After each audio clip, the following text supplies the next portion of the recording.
Hi hello வணக்கம். இது உங்கள் ஆரா எக்ஸ்பிரஸ். இங்கே நம்ம மைண்ட், நம்ம பாடி, நம்ம சோல் பற்றி பேச போகிற ஒரு புதிய பயணம் தான் இது. பாடி அப்படின்னாலே நம்ம வந்து ஃபிசிக்கல் ஹெல்த்தை பற்றி தான் யோசிப்போம். ஆனால் நம்ம பாடியை சுற்றி இருக்கிற எனர்ஜி ஃபீல்டை பற்றி நம்ம யோசிக்கிறோமா?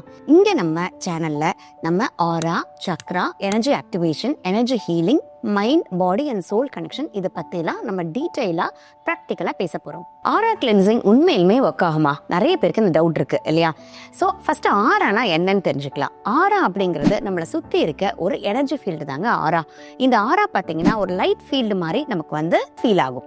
ஸோ இது வந்து பார்த்தீங்கன்னா நம்மளுடைய தாட்ஸ், ஃபீலிங்ஸ், எமோஷன்ஸ், நம்மளுடைய ஸ்ட்ரெஸ் லெவல், நம்மளுடைய ஹெல்த் கண்டிஷன், இதுக்கு எல்லாத்துக்குமே இது ரிஃப்ளெக்ட் ஆகும். ஸோ இப்போ நம்ம ஹாப்பியாக இருந்தோம் அப்படின்னா அது வந்து லைட்டாக ஃபீல் ஆகும். அதே வந்து நம்ம ஸ்ட்ரெஸ், ஒரு ஆங்கர், ஒரு நெகட்டிவ் எமோஷன் எதுவாக வேணா இருக்கலாம், ஒரு ஃபியர், ஒரு ஆங்ஸைட்டி, எதில் நம்ம இருக்கும்போது என்ன ஆகும்னா நமக்கு ஹெவியாக ஃபீல் ஆகும். நமக்கு வர 95% ஆஃப் த ப்ராப்ளம் பார்த்தீங்கன்னா நம்மளோட எனர்ஜி டிஸ்டர்பன்ஸ்னால தாங்க வருது. ஸோ இப்போ வந்து பார்த்தீங்கன்னா நம்மளுடைய ரொம்ப நாள் உடம்பு பிரச்சனை தான் நம்மளுடைய மனசு பிரச்சனையாக மாறுது. அது மாதிரி ரொம்ப நாள் மனசு பிரச்சனை தான் உடம்பு பிரச்சனையாக மாறுது. ஸோ நம்மளுடைய ஆரா சக்ராவெல்லாம் நம்ம பேலன்ஸ் பண்ணிட்டாலே நமக்கு வர பாதி பிரச்சனை சரியாக போயிடும்.